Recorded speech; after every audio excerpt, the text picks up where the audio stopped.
Hello दोस्तो, पितृपक्षांची आपण पौराणिक कथा आता बघणार आहोत. साधारणपणे घराच्या छतावर जेव्हा कावळा येतो तेव्हा त्याला हकलले जाते, कारण कावळ्याने छतावर येऊन ओरडणे अशुभ मानले जाते. पण पितृपक्षात लोक कावळ्याची आतुरतेने वाट बघतात आणि त्याला खाऊ घालतात. श्राद्धाच्या वेळी ब्राह्मण आणि पितरांना भोजन देण्याबरोबरच कावळ्याचा एक भागही बाहेर काढला जातो. असे म्हटले जाते की कावळ्यांना भोजन दिल्यास श्राद्धविधी पूर्ण होते आणि पितरांच्या आत्म्याला शांती मिळते.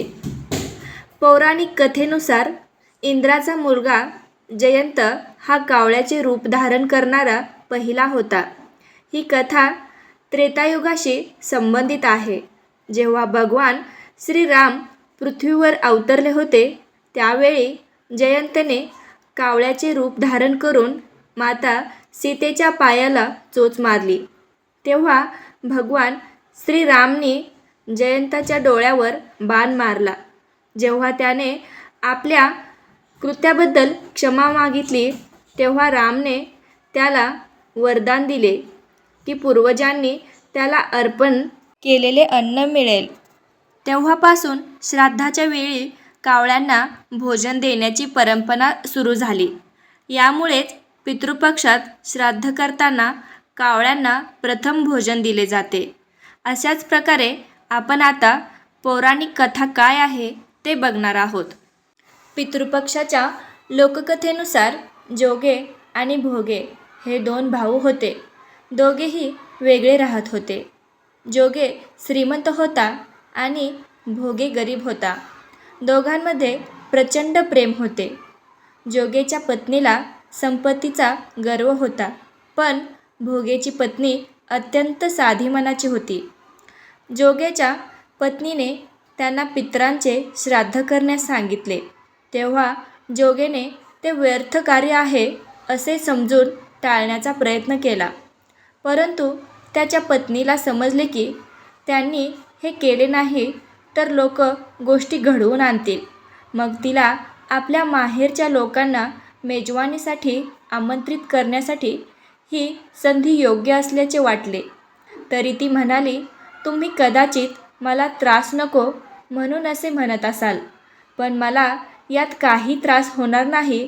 मी भोगेच्या बायकोला बोलवून घेईन, दोघी मिळून सर्व कामे करून घेऊ. त्यानंतर तिने जोगेला आपल्या माहेरी निमंत्रणासाठी पाठवले. दुसऱ्या दिवशी तिने बोलवलेले म्हणून भोगेची पत्नी पहाटेच आली आणि कामाला लागली. तिने स्वयंपाक तयार केला, अनेक पदार्थ केले. मग सर्व कामे उरकून ती तिच्या घरी आली. अखेर तिलाही पितरांचे श्राद्ध तर्पण करायचे होते. यावेळी जोगेच्या पत्नीने तिला ना थांबवले ना ती थांबली. लवकरच दुपार झाली. पूर्वज जमिनीवर उतरले. जोगे भोगेचे पूर्वज आधी जोगेच्या घरी गेले तर बघितले की त्याच्या सासरचे लोक तिथे जेवणात व्यस्त आहेत. निराश होऊन ते भोगेच्या घरी गेले. तिथे काय होते, पूर्वजांच्या नावावरच आगीयारी दिली होती. पूर्वज त्याची राख चाटून भुकेने नदीकाठी गेले. थोड्या वेळाने सर्व पूर्वज एकत्र आले आणि आपल्याला श्राद्धांची स्तुती करू लागले. जोगे भोगे यांच्या पूर्वजांनीही त्यांच्यासोबत घडलेले कथन केले. मग ते विचार करू लागले की भोगे सक्षम असता तर कदाचित त्यांना उपाशी राहावे लागले नसते, पण भोगेच्या घरी भाकरीही खायला नव्हती. हा सगळा विचार करून त्यांना भोगेची दया आली. अचानक ते गाणं म्हणत म्हणत नाचू लागले. भोगेचं घर धनधान्य आणि संपत्तीने भरावे. संध्याकाळ झाली होती. भोगेच्या मुलांना खायला काही मिळाले नाही. त्यांनी आईला सांगितले, मला भूक लागली आहे. तेव्हा त्यांना टाळण्याचे म्हणून भोगेच्या बायको म्हणाली, जा कुंड अंगणात उलटे ठेवले आहे, जा उघडून जे मिळेल ते वाटून घ्या आणि खा.